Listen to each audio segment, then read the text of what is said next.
Good morning students, मैं हूं वरिंदर कुमार और आपके लिए कुछ इम्पॉर्टेंट ट्रिक्स आज मैं लेके आया हूं। बैलेंस शीट के ज़रिए आप बहुत सारे फॉर्मूले अपने दिमाग में रख पाओगे और ये वो फॉर्मूले होंगे जो बहुत सारी अकाउंटिंग रेशियोज को सॉल्व करने में आपके काम आएंगे।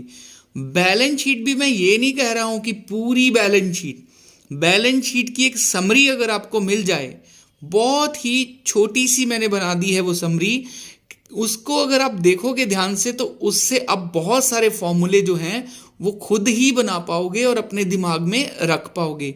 ये देखिए ज़रा, ये है बैलेंस शीट की इक्विटी एंड लायबिलिटी साइड। अब इक्विटी एंड लायबिलिटी साइड पे मेनली तीन ही आइटम्स होती हैं, याद रखिए।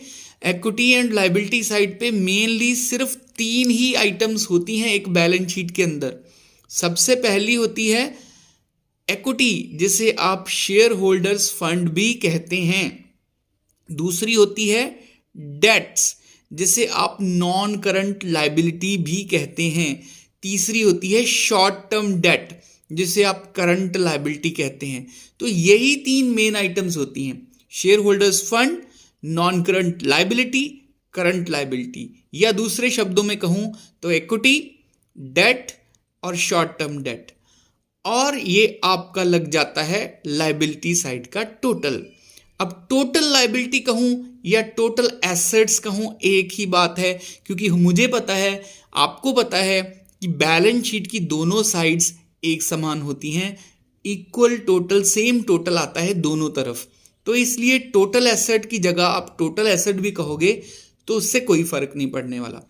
तो ये इक्विटी एंड लायबिलिटी साइड की समरी होगी। कितनी बड़ी है, छोटी सी है, इसको याद रखना कोई मुश्किल काम नहीं है, लेकिन ये बड़े काम की चीज़ है। इससे आप बहुत सारे फॉर्मूले जो हैं वो बना पाओगे।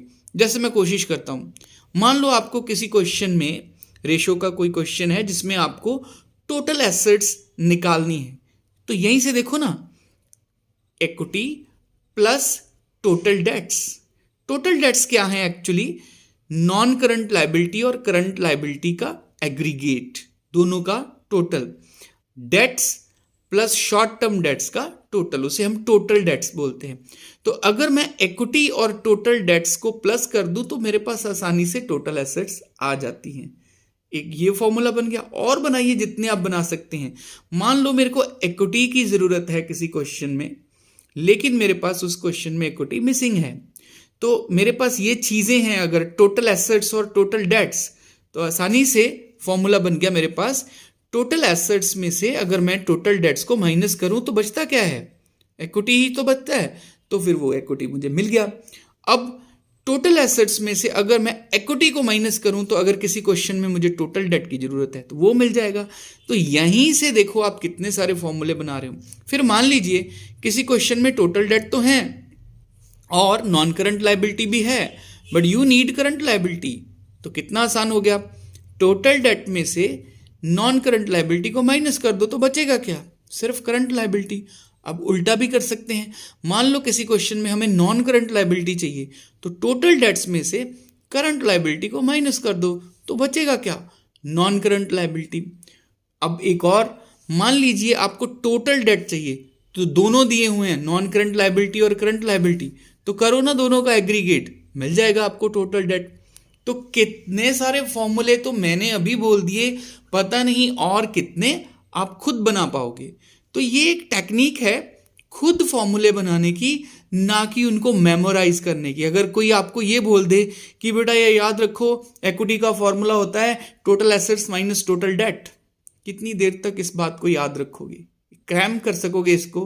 कितनी देर याद रखोगे? लेकिन जब आपको पता ही चल गया कि ये बना कैसे है फॉर्मूला, तो फिर वो कभी नहीं जाएगा आपके माइंड से। आपको पता है कि टोटल एसेट्स यहां होती हैं, उसमें से अगर टोटल डेट माइनस कर दूं तो बचता क्या है? सिर्फ इक्विटी ही तो बचता है। तो यहां से फॉर्मूले अगर आप बनाना सीख लोगे तो फिर वो रिटेन कर पाओगे दिमाग में, फिर वो निकलेंगे नहीं। अच्छा, चलते हैं एसेट साइड की ओर। कहीं वहां से तो नहीं कुछ फॉर्मूले निकल रहे? ऑब्वियसली निकलेंगे। जरा देखिए, ये है एसेट्स। एसेट्स बेटा दो ही तरह की होती हैं, नॉन करंट एसेट्स और करंट एसेट्स। तीसरी कोई एसेट नहीं होती। नॉन करंट एसेट में आगे तीन तरह की एसेट्स होती हैं, वो मैंने लिख रखी हैं यहाँ पे। Net fixed assets, non current investments और तीसरी है long term loans and advances. यहां से भी तो कितने फॉर्मूले बन जाएंगे। इनका भी अगर मैं टोटल लगा दूं नॉन करंट एसेट और करंट एसेट का, तो उसे मैं कह सकता हूं टोटल एसेट्स। मान लो मुझे टोटल एसेट की जरूरत है, तो यहां से भी निकल आएंगे non current asset plus current asset. यहां से और भी चीजें निकल आएंगी। मान लो मुझे नॉन करंट एसेट्स की जरूरत है, टोटल एसेट में से करंट एसेट माइनस कर दूं तो नॉन करंट एसेट आ जाएंगी। मान लो करंट एसेट की जरूरत है, तो टोटल एसेट में से नॉन करंट एसेट माइनस कर देते हैं तो करंट एसेट्स आ जाएंगी। अब नॉन करंट एसेट की जगह पे कई बार ये तीनों ऐसे दी होती हैं, तो टोटल एसेट्स में से अगर ये तीनों को भी माइनस कर दो तो तब भी करंट एसेट आ जाएंगी। तो तरह तरह के फॉर्मूले आप इस बैलेंस शीट से बना सकते हो, और आपको डबल बेनिफिट होने वाला है इस छोटी सी समरी को याद करने से। क्या डबल बेनिफिट होने वाला है?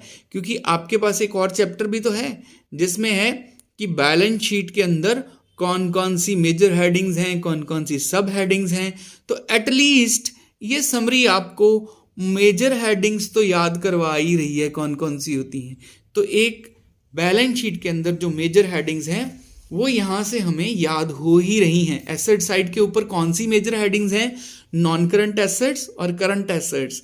और liability side, equity and liability side के ऊपर कौन सी हैं? Share holders fund, non current liability, current liability. तो एक तीर से दो शिकार हो रहे हैं। तो ये फॉर्मूले कितने सारे बन जाएंगे आपके पास, वो ज्यादा काम की चीज, क्योंकि अकाउंटिंग रेशियोज में फॉर्मूले अपने दिमाग में रखना बच्चों को मुश्किल लगता है। तो ये ट्रिक अपना के देखिए, आपको फॉर्मूले भूलेंगे नहीं कभी। Thank you.